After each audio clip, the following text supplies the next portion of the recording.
Pernah nggak sih lo lagi tidur terus kebangun karena mimpi buruk? Bangun-bangun tiba-tiba deg-degan gitu, panik dan pelan-pelan ya berusaha menyadari kalau misalnya sebelumnya tuh ya cuma mimpi buruk gitu. Di satu sisi lo mungkin lega ya rasanya karena ya ternyata cuma mimpi. Tapi di sisi lain lo jadi ngerasa takut karena mimpinya tuh nyata banget gitu rasanya. Mungkin juga lo jadi susah tidur atau malah takut buat tidur karena takut mimpinya keulang lagi. Mungkin sebagian dari lo dan ya gue sendiri pun pernah gitu mengalami mimpi di mana gue tuh dikejar sama seseorang. Rasanya tuh sekitar gue kayak redup banget gitu, gelap rasanya.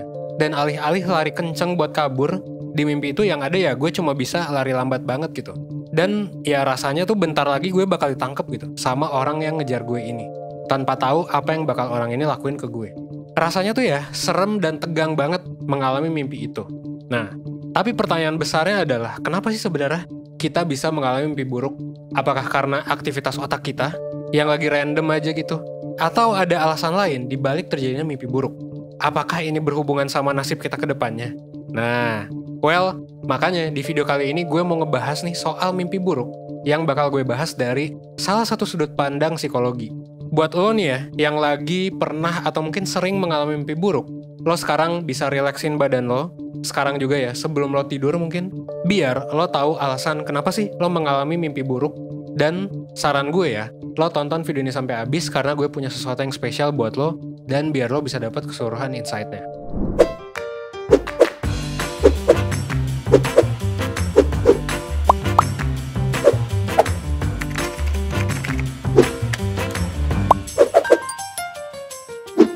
Kalau misalnya ngebahas soal mimpi buruk, sebenarnya ada banyak banget penjelasan buat memahami hal ini.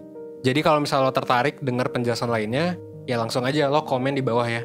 Mungkin kalau pertanyaan menarik, gue bakal jawab langsung gitu. Nah, sebelum mulai masuk ke teori, gue mau ngasih tahu dulu nih, kalau mimpi buruk itu wajar banget. Dan biasanya ini dipengaruhi oleh banyak hal. Mimpi buruk ini sebenarnya adalah hal yang umum dialami semua orang. Ya mulai dari anak sampai dewasa ya pernah mimpi gitu. Jadi ya sebenarnya nggak perlu khawatir. Tapi menariknya adalah mimpi buruk ini bisa kita coba analisis. Nah, kali ini gue bakal coba nih ngejelasin kenapa mimpi ini bisa muncul dari segi psychoanalysis. Yaitu apa? Yaitu teorinya Sigmund Freud. Sigmund Freud sendiri adalah seorang tokoh psikolog yang terkenal banget sama teorinya soal consciousness dan unconsciousness mind yang bisa memengaruhi perkembangan seorang individu. Jadi masa kecil lo dan juga conscious dan unconscious mind lo itu bisa ngaruh ke perkembangan diri lo, perkembangan kepribadian lo gitu. Nah, Freud itu sebenarnya pernah nulis sebuah buku yang judulnya adalah Interpretation of Dreams. Buku ini pertama kali dipublikasiin di tahun 1900-an yang ngebahas teori soal terjadinya mimpi dan gimana cara menafsirkannya. Nah, pertanyaannya adalah, kalau gitu sebenarnya apa sih yang menyebabkan kita bermimpi? Kalau kata teori unconscious mind-nya Sigmund Freud, mimpi itu terjadi sebagai bentuk manifestasi dari keinginan kita, dari kebutuhan kita, dari pikiran kita, dan dari pemenuhan keinginan dan motivasi yang gak kita sadari. Yang kemudian, gitu ya, yang akhirnya itu memunculkan mimpi ini dalam mimpi kita. Kalau kata pandangan Freud soal kepribadian ya, tindakan manusia itu sebenarnya didorong oleh keinginan dan pikiran yang tertekan di alam bawah sadar kita. Jadi, kalau berdasarkan teorinya Freud, mimpi itu sebenarnya berfungsi untuk memunculkan keinginan yang tertekan ke alam sadarnya manusia. Jadi, dari alam bawah sadar ke alam sadar manusia. Jadinya, orang yang mimpi itu bisa ngerasain dan mendamaikan perasaan-perasaan yang tertekan tadi di alam bawah sadar. Mimpi ini juga punya makna simbolik berupa kesan acak dan perasaan emosional yang akhirnya memunculkan mimpi tadi. Dan mimpi ini sebenarnya bisa diinterpretasi lewat dua komponen. Yang pertama adalah manifest content. Dalam komponen ini, mimpi itu sebenarnya mencakup gambaran yang ada di pikiran kita dan isinya yang sebenarnya terjadi dalam mimpi itu. Jadi dalam manifest content ini, yang disebut dengan mimpi adalah elemen yang kita ingat ketika kita bangun. Misalnya ya, kita mimpi lagi perjalanan menuju ke pantai. Nah, elemen kayak pemandangan, suara, dan alur cerita dari mimpi itu disebut sebagai manifest content. Nah, tapi ada juga nih, ada latent content-nya, di mana mimpi dalam komponen ini adalah makna yang lebih dalam lagi dari sebuah mimpi. Jadi, latent content ini itu mengandung arti yang sebenarnya gitu. Arti yang sebenar-benarnya dari manifest content, yang berkaitan juga sama teori unconscious yang gue sebutin tadi. Misalnya ada gambar jalan, nah jalan itu menggambarkan sesuatu yang lain, gitu. Jadi, manifestasinya mungkin adalah jalan, tapi konten latennya adalah mungkin konten yang lain gitu ya. Nah, komponen ini yang laten ini ya, itu berhubungan banget sama pencapaian keinginan. Freud itu percaya kalau latent content dari sebuah mimpi itu disembunyikan sama subconscious mind, atau alam bawah sadar manusia. Fungsinya buat apa? Buat melindungi seseorang dari pikiran dan perasaan yang memang sulit buat diatasi. Contohnya apa? Misal pemikiran tentang peristiwa traumatis. Misal pemikiran ketakutan terdalam kita. Kayak gitu-gitu, jadi dimanifestasinya dalam bentuk yang lain.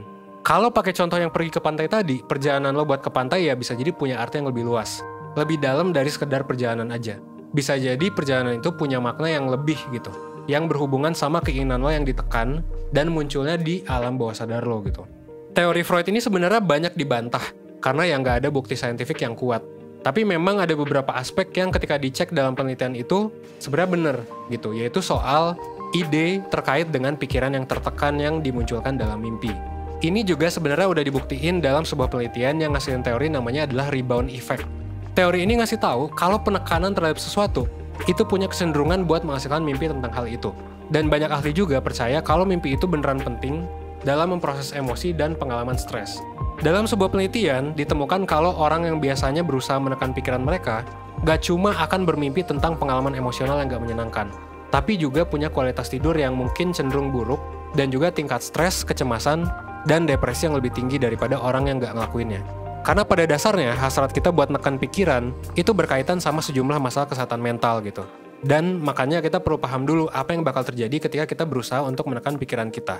Hal ini bisa dilakuin dengan sadar gitu, sama hal-hal yang lagi terjadi sama hidup kita, yang kurang kita perhatiin, yang akhirnya bikin masalah buat diri kita. Nah, buat ngasih gambaran yang lebih jelas, ada satu contoh kasus tahun lalu di mana terjadi fenomena mimpi pandemi, di mana orang-orang sedunia itu banyak ngelaporin tentang mimpi aneh dan serem, yang kerasanya tuh nyata banget gitu. Dan pas ditelusuri, penyebabnya adalah stressful event, berupa pandemi ini, karena kurangnya stimulasi sampai akhirnya mimpi ini ngambil resource dari anxiety terdalam diri kita, yang akhirnya ngaruh ke mimpi buruk yang muncul. Nah, jadi sebenarnya ketika lo mimpi buruk, itu bukan berarti selamanya lo mau sesuatu atau lo pengen mimpi itu jadi kenyataan gitu. Tapi bisa aja karena penanda kondisi diri lo yang lagi nggak baik-baik aja, atau emang ya random aja gitu kegiatan otak kita. Atau kalau lo pengen tahu lebih banyak, ya sebenarnya memang banyak faktor lain ya. Dan 1% juga pernah ngebahas soal mimpi ini. Tapi kalau lo mimpin hal buruk secara berulang, dan ini malah ngeganggu lo, bikin lo panik, bikin lo cemas, coba deh lo pelajari apa penyebabnya. Nah, sayangnya memang pelajaran tentang tidur, tentang mimpi, ini nggak diajarin di sekolah kan gitu. Padahal ini penting, tapi nggak apa-apa, karena ya 1% sebagai life school, kita pengen ngajarin lo tentang berbagai hal penting yang belum diajarin di sekolah gitu. Dan 1% siap ngebantu juga untuk ngebantu lo semua nih yang bermasalah di layanan konsultasi bareng mentor 1%. Nah, di layanan konsultasi ini, kalau saran gue ya, kalau misalnya lo sering mimpi buruk dan lain sebagainya, ngerasa negatif, lo curhat aja ke mentor gitu. Karena di sana lo bakal dibantu buat nyelesain masalah yang mungkin selama ini susah buat disadari atau dipecahkan sendiri gitu. Atau mungkin lo bingung solusinya apa. Konsultasinya juga lama gitu kan, 75 menit, jadi lo bisa cerita sepuas mungkin tentang masalah lo. Lo bisa nih pilih mau mentor yang mana, dan ngejadwalinnya pun bisa kapan aja. Dan selama sesi konsultasi, mentor 1% tuh bakal ngebantu lo buat nemuin solusi dari masalah yang lo hadepin gitu. Lo bisa banget cerita apapun ke mereka dan nemuin solusinya bareng-bareng. Mentornya juga udah terlatih dan berasal dari jurusan psikologi dari reputable university.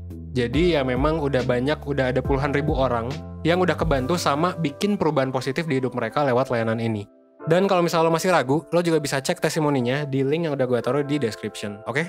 Dan gak cuma diskusi doang, ada fitur lain juga kayak misalnya psikotes gitu ya. Jadi lo bakal tahu kepribadian lo kayak gimana, tingkat stres lo kayak gimana gitu ya, minat karir lo kayak gimana, yang pastinya bakal ngebantu buat nyelesain masalah lo dan nemuin penyebab kenapa sih lo mimpi gitu, kenapa sih lo stres gitu, dan lain sebagainya. Dan lo juga bakal dapat worksheet yang bakal dikasih di akhir sesi. Jadi, kalau misalnya lo mau tahu lebih lanjut, langsung aja klik link di description box. Dan lo juga bisa dapat promo khusus pakai kode yang udah gue cantumin di layar ini, oke? Akhir kata, sekian satu video sebelum tidur ini. Semoga video ini bisa bermanfaat ya, dan nambah pengetahuan lo soal mimpi buruk dan penyebabnya. Sekian dari gue Evan dari 1%. Well, gue tunggu lo di layanan konsultasi bareng mentor di 1%, oke? Thanks.